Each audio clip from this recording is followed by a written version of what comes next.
மட்டும் மஞ்சத்தூளை போட்டு நல்லா கிண்டி விட்டுருங்க. கீரை நல்லா வேகட்டும்.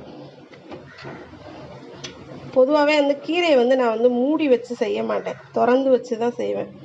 மூடி வச்சு செஞ்சோம்னா இப்போ என்ன உரம் போடாமல் எதை செய்கிறாங்க, எல்லாமே உரம் பூச்சி மருந்து எல்லாம் போட்டு தான் செய்கிறாங்க. நமக்கு டைரெக்டாக கீரை கிடைக்கிது, எல்லாம் அப்படி தான் வருது. அப்படிங்கல நம்ம திறந்து வச்சு தான் கீரை காய்கறியெல்லாம் நம்ம திறந்து வச்சு செஞ்சால் மட்டும்தான் அதில் என்ன ஆகும்னா அதில் உள்ள அந்த பூச்சி மருந்தோ இல்லை எது போடுறாங்களோ அந்த மருந்து இதெல்லாம் அந்த ஆவியில் முக்கால்வாசி போயிடும். அதனால் உங்களுக்கு நமக்கு இதை கொஞ்சம் ஆரோக்கியமாகவும் நல்லாவும் கிடைக்கும்.